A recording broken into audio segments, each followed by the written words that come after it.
Hello friends, स्वागत है आपका हमारे चैनल मेंटर्स मंडल पे। आज के इस वीडियो में मैं आपको पढ़ाने वाला हूं एटमॉस्फेरिक रिफ्लेक्शन के बारे में, यानी वायुमंडलीय अपवर्तन। ये क्या है अपवर्तन? आप इतना दिन से तो अपवर्तन पढ़ते ही आ रहे हैं। कुछ नहीं है, ऐसा अपवर्तन जो वायुमंडल करता है उसे हम वायुमंडलीय अपवर्तन कहते हैं, यानी एटमॉस्फेरिक रिफ्लेक्शन कहते हैं। जैसे देखिए, आपको पता है कि लाइट जब अपना मीडियम चेंज करती है, यानी एक मीडियम से दूसरे मीडियम में जाती है, तो क्या होता है? लाइट की बेंडिंग होती है ना, यानी लाइट का अपवर्तन होता है। तो आप बताइए, जो लाइट आ रही है सन से, तो ऊपर क्या है? वैक्यूम है, यानी वहाँ कोई एयर नहीं है। जैसे ही हमारे वो एटमॉस्फेयर एंट्री करती है लाइट, तो क्या होता है? मीडियम चेंज हो रहा है, तो वहाँ अपवर्तन होना ही है, क्योंकि दोनों की जो डेंसिटी है, ऑप्टिकल डेंसिटी क्या होता है? अलग होता है, यानी अपवर्तनांक अलग होता है। देखिए, समझिए आप इस बात को। इसका वजह से कुछ फिनोमेना होता है जो एग्जाम में पूछता है। मेनली एग्जाम में पूछता है कि जैसे दे दे कि तारे टिमटिमाते हैं क्यों, यानी जो आपका स्टार वो टिमकल करते हैं क्यों, प्लानेट टिमकल नहीं करते, यानी जो ग्रह है वो नहीं टिमटिमाते हैं क्यों, जो तारा है ना वो अपने एक्चुअल हाइट से ज़्यादा हाइट पे दिखता है, इसका भी रीज़न क्या है? या फिर सूर्योदय से पहले और सूर्यास्त के बाद तक सन का दिखना, ये किसकी वजह से होता है? ये सारी फिनोमेना होती है दोस्त आपको एटमॉस्फेरिक रिफ्लेक्शन की वजह से। देखिए कैसे मैं डिटेल के साथ सब कुछ बताता हूँ। पहले मैं बताता हूँ कि क्या होता है एटमॉस्फेरिक रिफ्लेक्शन। यहाँ समझिए, मान लीजिए आपका अर्थ हो गया, ठीक, इसके ये लेयर है एटमॉस्फेयर का। हमारा तो पता है ना, लेयर है एटमॉस्फेयर का, चारों तरफ तो लेयर है एटमॉस्फेयर है। हमारे एटमॉस्फेयर में क्या है? तो O2 गैस है, N2 है, CO2 है, आपका वेपर हो जाएगा, यही सब चीज़ है ना हमारे एटमॉस्फेयर में। धूल कण है, ये भी है। तो आपको पता ही है वैक्यूम में, मान लीजिए सन है, सन या स्टार, सन पे ही समझा रहा है क्योंकि सन एक स्टार ही है।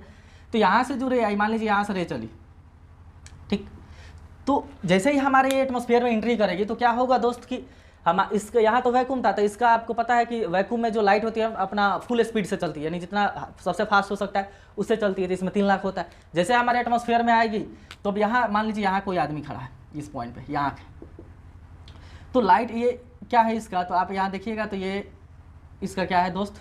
अरे यार गलती हो गया, इस ये का यहाँ का सेंटर होगा। हम इसका नहीं बना रहे, एटमॉस्फेयर का बनाए क्योंकि फिगर थोड़ा टेढ़ा बन गया ये वाला। तो आपको पता है कि ये जो लाइट इस तरह इधर से निकलती जाती ना, लेकिन यही जाएगी। रीजन क्या है? यहाँ मीडियम चेंज है, वैक्यूम है, एटमॉस्फेयर है, एटमॉस्फेयर है तो इसका कुछ ना कुछ अपना ऑप्टिकल डेंसिटी है, जिसकी वजह से क्या होता है? लाइट हल्का बेंड होगी। आपको एक और बात पता होना चाहिए कि जो एटमॉस्फेयर है ना उसका डेंसिटी सेम नहीं है, वो क्या है? परत दर परत चेंज होता है। आपको पता है कि हमारे एटमॉस्फेयर का 4-5 लेयर होता है, तो सबका डेंसिटी क्या है? अलग है। क्यों है? क्योंकि अर्थ की जो पास वाली लेयर होती है ना हवा, वो ज़्यादा गर्म होती है, और उससे जो ऊपर वाली लेयर है उससे कम गर्म होगी, उससे ऊपर उससे कम। तो ऐसे ही आपको पता है कि जो हवाएं ज़्यादा गर्म होती है उनकी डेंसिटी क्या होता है? कम होता है। तो आप एक बात यहाँ समझ पा रहे हैं। अगर मैं इसको और अच्छा से समझाने का ट्राई करूँ, देखिए यहाँ ये आपका हो गया अर्थ,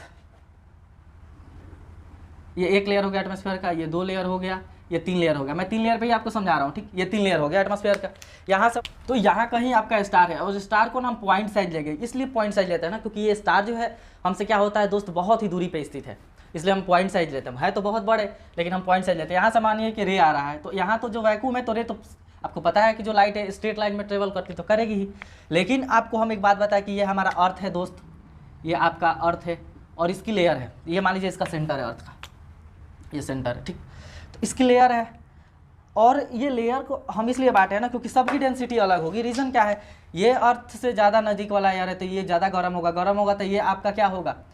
ये रेयरर होगा। इसके रिस्पेक्ट में ये डेंसर हो जाएगा। क्यों? क्योंकि ये सबसे ज़्यादा गर्म है, ये इससे कम गर्म है, तो इससे कम गर्म है तो इससे क्या है? डेंसर है।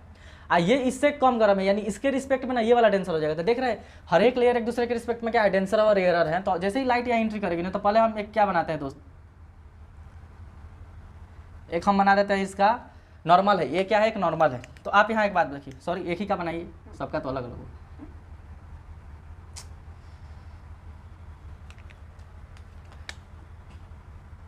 ये नॉर्मल है। तो जैसे ही लाइट अगर नहीं ये आपका मीडियम चेंज हुआ रहता तो ये लाइट ऐसे निकल जाती, सीधे निकलती ना, लेकिन नहीं होगा। आपको पता है कि जब रेयर मीडियम से डेंसर मीडियम आती है, क्योंकि इसके रिस्पेक्ट में ये डेंसर, इधर तो हवा ही नहीं है, यहाँ हवा है, तो लाइट इधर बैंड करेगी, तो हल्का यहाँ बैंड करेगी। फिर इसके रिस्पेक्ट में ना ये यहाँ नॉर्मल हो गया। तो देखिए इसके रिस्पेक्ट में क्या होगा? आपको पता है कि ये डेंसर है, ये रेयर है, क्योंकि ये इससे ज़्यादा ये गर्म है, ये ठंडा है। तो फिर लाइट थोड़ा सा और बेंड करेगी, फिर यहाँ आएगी, फिर ये रेयर हो जाएगा, और ये सॉरी ये डेंसर हो जाएगा, ये रेयर हो जाएगा, तो फिर हल्का बेंड करेगी और यहाँ आएगी। और यहाँ मान लीजिए कोई आदमी का देख ही रहा है, तो यहाँ आते आप समझ रहे हैं एक बात कि लाइट ऐसे सीधे निकल जाती है, लेकिन लाइट का क्या हुआ? हल्का बेंडिंग हुआ है। तो आपको ध्यान रखना है दोस्त कि जो अर्थ पे लाइट आती है ना, ये मान लीजिए आपका अर्थ है, यहाँ कहीं स्टार है तो कभी भी लाइट इस तरह की कर्व बना के आएगी। समझ रहे हैं क्यों? ये एटमॉस्फेयर है तो क्यों? क्योंकि यहाँ लाइट का क्या हो रहा है? रिफ्लेक्शन हो रहा है। और किसकी वजह से हो रहा है? एटमॉस्फेयर की वजह से। इसलिए हम नाम देते हैं एटमॉस्फेरिक रिफ्लेक्शन। इसकी वजह से क्या क्या चीज़ें देखने को मिलती है तो समझिए। फर्स्ट जो होता है ना कि तारे टिमटिमाते हैं, टिमटिमाते नजर आते हैं। ये क्यों है? आप सुने होंगे नजर आते हैं, आप रीजन बस जानते हैं कि हाँ एटमॉस्फेरिक रिफ्लेक्शन की वजह से क्या होता है, जो स्टार है ट्विंकल करते हैं। क्यों करते हैं समझिए। मैंने क्या कहा कि आप देख रहे हैं कि लाइट का क्या हो रहा है, रिफ्लेक्शन होना तो कंफर्म है दोस्त, होगा ही। लेकिन एक बात बताइए, अब इसी चीज़ को मैं यहाँ फिर समझाने का ट्राई कर रहा हूँ आपको, एक और डायग्राम बना के। अभी हम आपको बोले हैं कि जो स्टार हम लेते हैं ना, पॉइंट साइज लेते हैं। पॉइंट साइज लेने का रीज़न क्या है? क्योंकि बहुत दूर है हमसे। तो ये आपका हमारा है एटमॉस्फेयर, ये हमारी है धरती माँ, अर्थ, ये अर्थ। ये मान लीजिए आपका यहाँ स्टार है, पॉइंट साइज। तो यहाँ से जो रे आएगी ना, मान लीजिए यहाँ से रे चली, 3 रे चली, हम यहाँ से कोई आदमी खड़ा होकर देख रहा है, 3 रे चली कुछ देर के लिए, अरे यार मान लीजिए यहाँ से 3 रे हमारे आँख तक पहुँच रहा है, चाहे 4 रे हमारे आँख तक पहुँच रहा है, और ये स्टार उतना दूर पे है। ये अलग बात है कि सीधा नहीं आएगा, कर्व आएगा। आप समझिए कर्व ही है, ठीक है, स्ट्रेट मत समझिए, कर्व ही समझिए कि कर्व लाइन है। लेकिन ये क्या होता है ना, हमारा एटमॉस्फेयर का जो डेंसिटी है ना, ऑप्टिकल डेंसिटी है, वो हमेशा फिक्स नहीं रहता है। रीज़न क्या है कि आपको बताया कि वहाँ बहुत सारी गैसें होती हैं हमारे एटमॉस्फेयर में, O2 है, CO2 है, एयर है, वाटर वेपर है। क्या ये अस्थिर रहते हैं क्या? आप बताइए। एक जगह की हवा एक जगह अस्थिर रहती है तो वहाँ की डेंसिटी अस्थिर नहीं रह सकती, यानी आप सेकेंड में ही डेंसिटी चेंज होगा। मान लीजिए यहाँ इस जगह का डेंसिटी कुछ था, इस एरिया का कुछ डेंसिटी था, ये 1 सेकेंड में कुछ था, अगले सेकेंड दूसरे सेकेंड में चेंज हो गया, या माइक्रो सेकेंड में भी चेंज होता है ये चीज़, क्योंकि हवा भाई इधर का उधर चला गया, मॉलिक्यूल से इधर उधर हो गए। तो सेकेंडों में मान लीजिए अभी कुछ देर के लिए क्या था कि 4 रे आ रही थी और कुछ इसका डेंसिटी था, यानी कुछ इसका डेंसिटी ना कहिए तो अपवर्तनांक था, रिफ्रैक्टिव इंडेक्स था। मान लीजिए इसके रिफ्रैक्टिव इंडेक्स में क्या आ गया, परिवर्तन आ गया, रिफ्रैक्टिव इंडेक्स घट गया। तो जैसे ही रिफ्रैक्टिव इंडेक्स घटेगा यानी मीडियम कैसा हो जाएगा, और रेयर हो जाएगा, तो इधर से और ज़्यादा रे आ जाएंगी। 4 आ रही थी ना तो 10 गुरे आ गई हमारे आँख में। तो अभी सेकेंडों में क्या लगेगा कि जो आपका स्टार है ना बहुत ज़्यादा ग्लो कर रहा है, मतलब बहुत ज़्यादा चमक रहा है। फिर मान लीजिए कि हवाएं तो चलती रहती है, फिर सेकंड में चेंज हो गया, डेंसर हो गया, तो पता चला 4 गो आ रहा था तो 2 गोरे आँख तक पहुंच रहा है। तब क्या लगेगा कि अरे यार पूरा डीम हो गया। तो इसी तरह क्या होता है, कभी तेज कभी कम, कभी तेज कभी कम होते रहते हैं। रीज़न क्या है? ये सब एटमॉस्फेरिक रिफ्लेक्शन की वजह से। और वो भी क्या है कि variation in our atmosphere density में क्या होता है, हमारे एटमॉस्फेयर के डेंसिटी में वेरिएशन देखने को मिलता है, सेकंड में होता है, जिसकी वजह से स्टार क्या होता है, ट्विंकल करते हैं। आप समझे। सेकंड बात है ना कि देखिए स्टार तो ट्विंकल करते हैं, लेकिन आप एक बात रखिए कि जो ग्रह है ना, प्लानेट ये नहीं टिमटिमाते हैं। इसका क्या वजह है कि प्लानेट नहीं टिमटिमाते हैं?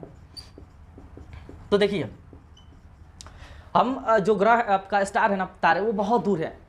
हमारा सोलर सिस्टम में जो प्लानेट है वो हमारे सोलर सिस्टम के मतलब हमारे बहुत नज़दीक है ग्रह के कंपेरिजन में। अब वो आपको एक बात ध्यान रख लीजिएगा कि जो ये ज्योग्राफी में स्टार और सन का जो डिस्टेंस होता है ना, वो कम और ज़्यादा हमारे लिए मतलब दूरी होता है, क्योंकि हम कह रहे हैं कि ग्रह हमसे नज़दीक है प्लानेट। फिर भी सोचिए ना आपका मंगल ग्रह ये सब कितना दूर है, लेकिन हम उसको नज़दीक मानेंगे किसके रिस्पेक्ट में?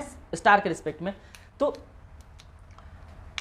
अब की बार मान लीजिए आपका यहाँ था, अब इस जो अब हमारा प्लानेट क्या है, नज़दीक है। तो मान लीजिए प्लानेट यहाँ है, ये है आपका कोई प्लानेट, तो प्लानेट है नज़दीक है तो बड़ा ही दिखेगा दोस्त। और बड़ा दिखेगा तो इस बार देखिए यहाँ से लाइट 4-5-6 रे नहीं आएंगे, कम से कम नहीं आएगी तो सैकड़ों रे आएगी यहाँ से हमारे आँख पे। मान लीजिए यहाँ कोई आदमी देख रहा है तो सैकड़ों रे आ रही है, समझ रहे हैं ना, हज़ारों के तादाद में रे आ रही हैं। अब बताइए एटमॉस्फेयर में कुछ यहाँ चेंज हुआ तो 100 गो रे आ रही थी, 5-7 को इधर उधर, कभी कम आ रही कभी ज़्यादा आ रही है। तो उस चीज़ को हमारा आँख डिटेक्ट नहीं कर सकता है, डिटेक्ट ही नहीं कर पाएगा, क्योंकि बहुत सारी रे आ रही है। वो तो बहुत दूर था तो कम रे आ रही थी, तो कम रहे उसमें भी मान लीजिए कहीं कोई आदमी 10 रुपया रखा है, उसमें से 2-4 रुपया रख दीजिएगा, निकाल लीजिएगा तो समझ में आ जाएगा। अब जहाँ करोड़ों रखा है यार, वहाँ से 100-200 गायब हो गए तो क्या समझ में आएगा? नहीं ना समझ में आएगा। वही चीज़ें बहुत सारी रे आ रही है हज़ारों की संख्या में, तो 2-4 अगर इधर उधर भी हो जाए तो हमारे आँख डिटेक्ट नहीं कर सकता उस चीज़ को, इसलिए हमको वो कम ज़्यादा लगता है कि हाँ एकदम चमक रहा है, जिस तरह है उस तरह चमक रहा है। समझा? तो ये जो आपका प्लानेट है ना वो नहीं चमकते हैं, रीज़न यही है। और ये एक बात और है कि हम प्लानेट को ना ग्रुप ऑफ स्टार लेते हैं। ये पॉइंट साइज था ना, तो हम मानते हैं इसमें हज़ारों क्या है स्टार है, क्योंकि बहुत ज़्यादा रोशनी आ रही है। सेकंड है कि आपका जो स्टार होते हैं ना, तारे, अपने वास्तविक ऊंचाई से ज़्यादा ऊंचा दिखते हैं। इसका क्या रीज़न है, मतलब एक्चुअल में जितने ऊंचे है ना उतने नहीं, उससे ज़्यादा ही दिखते हैं। तो आप यहाँ से समझिए ना दोस्त कि ये रे आ रहा था यहाँ से, ये आपका स्टार यहाँ था, ठीक, आँख यहाँ था, तो यहाँ आया है, यानी अब चाहे ऐसे समझिए, ये अर्थ हो गया, यहाँ है स्टार, यहाँ आँख है, यहाँ से रे आएगा, ये आपका एटमॉस्फेयर है, ये एटमॉस्फेयर है, ठीक। तो यहाँ से रे आएगा, कुछ ऐसे बैंड करके आएगा, और ये हमारा आँख है ना, इसको पीछे एक्सटेंड करके आपको पढ़ाएं कि पीछे लेके कहीं बनाएगा, यानी इसको लगेगा कि स्टार यहाँ है। तो देखिए ये इतना ऊंचा था लेकिन उतना ऊंचा समझ रहा है, इसी की वजह से, रिफ्लेक्शन की ही वजह से क्या होता है, हमें ये गहराई में भी चेंज देखने को मिलता है। फोर्थ बात एक आपको याद और रखना है, मेन चीज़, कि सूर्योदय और सूर्यास्त के समय ना 4 मिनट का डिले होता है, यानी सूर्यास्त हुआ नहीं है, सन आपका अभी तक उगा नहीं है, लेकिन हमें 2 मिनट पहले ही दिखने लगता है। सूर्यास्त हो गया है लेकिन उसके 2 मिनट बाद तक दिखते रहता है। रीज़न क्या समझा रहे, देखिए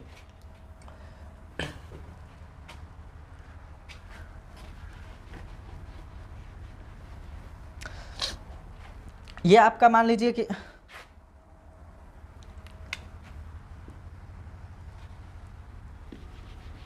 ये अर्थ है, ठीक, और ये इसका एटमॉस्फेयर है, और ये इसको हम कहते हैं होराइजन। होराइजन यानी एक ऐसा लाइन जो अर्थ और मतलब अर्थ और एटमॉस्फेयर को क्या कर अलग करे। मान लीजिए इस पर हम खड़े हैं तो यहाँ से एकदम स्ट्रेट लाइन एक ले ले, तो आपको पता है कि अर्थ कहीं ना कहीं जाके धीरे धीरे राउंड होगी, वो तो हमको समझ में नहीं आता है, लेकिन राउंड हुई तो इस लेयर को सीधे आगे बढ़ाते जाइए, वही क्या है, होराइजन है। तो यहाँ अगर सन है तो शुरू में क्या होता है ना, सन अभी यहीं रहेंगे, आपका जो सन है ईस्ट का बात बता रहे, ईस्ट समझ ना, पूरब में, ये पूर्व है, ये पश्चिम है, कुछ देर के लिए मानिए। तो अभी सन कहाँ है, होराइजन के ऊपर आएगा तब सुबह होगा, तो अभी नहीं है, लेकिन रे आपको पता है कि यहाँ से कोई रे चलेगी, तो जैसे ही ऐसे ही चलेगी तो धीरे धीरे इसका क्या होगा दोस्तों, बेंडिंग होते जाएगा, ऐसे आएगा मेरे आँख पे, ऐसे आँख तक पहुँचेगा। बताया ना क्यों होता है, ये चीज़ें समझा चुके हैं आपको, समझाया ना, क्योंकि ये आपका क्या है, नॉर्मल है, तो जो रे है अगर एरर टू डेंसर आ रही है तो नॉर्मल की बैंड होती है, तो बैंड होगी आएगी यहाँ तक, लेकिन हमारे आँख को लगता है ना, ये लेकर खींच के इमेज पीछे इधर बना देता है यहाँ। तो देखिए अब दिखना शुरू था अभी होराइजन के नीचे, लेकिन दिख रहा है, तो ये 2 मिनट इधर से लगता है, यानी 2 मिनट पहले ही दिखना शुरू हो जाता है। फिर सेम केस इधर होता है पश्चिम, मान लीजिए कि जो सन है ना डूब चुका है, इसका सूर्यास्त हो चुका है, लेकिन फिर यहाँ से जो रहेगी ना ऐसे ऐसे करके कुछ ऐसे आ जाती है आँख से, तो फिर इसको लगता है कि अभी सन यहीं है, ऊपर ही है, फिर दिखता है, ये भी 2 मिनट की क्या होता है, देरी ले लेता है। तो ओवरऑल हमें 4 मिनट का क्या होता है, सूर्योदय और सूर्यास्त मिला के अंतर देखने को मिलता है। इस चीज़ को समझना ना, तो सबसे बेस्ट एग्जाम्पल क्या है, ये तो एटमॉस्फेयर की वजह से हो रहा है। देखिए ऑप्शन आपको दे देना कि सूर्योदय और सूर्यास्त के समय जो 4 मिनट की देरी देखने को मिलती है किसकी वजह से होती है। अगर ऑप्शन आपका है एटमॉस्फेयर अपवर्तन और वायुमंडल अपवर्तन दोनों है, तो आप टिक कीजिएगा वायुमंडलीय अपवर्तन को। रीजन क्या है, दोनों तो रिफ्लेक्शन ही है दोस्त, लेकिन वो एक्चुअल में ये हो रहा है एटमॉस्फेयर की वजह से, इसलिए स्पेशल नाम है एटमॉस्फेरिक रिफ्लेक्शन। आपको एक अच्छा एग्जांपल बता रहे हैं, देखिए कोई बाल्टी ले लीजिएगा, उसमें कोई गिलास रख दीजिएगा, ठीक, अब थोड़ा धीरे धीरे पीछे हटिएगा और देखते रहिएगा कब तक गिलास दिख रहा है। जैसे मतलब गिलास दिखना बंद हुआ वहीं रुक जाइएगा आप, ठीक, अब बाल्टी वहीं रहने दीजिएगा और किसी से कहिएगा कि उसमें पानी भर दे। तो देखिए जैसे जैसे पानी भरना शुरू होगा ना, आपको ग्लास नहीं दिख रहा था, लेकिन जैसे पानी भर आके ग्लास दिखने लगेगा। किसकी वजह से हुआ, रिफ्लेक्शन की ही वजह से होता है वो चीज़। समझ में आया ना, देखिए कैसे, छोड़िए यार क्या दिखाना, शुरू में ही बताए थे। तो ये रहा आपका एटमॉस्फेरिक रिफ्लेक्शन। वीडियो आपको अच्छा लगा है तो लाइक और शेयर कर दीजिए, नया है तो चैनल को सब्सक्राइब करके जाइएगा।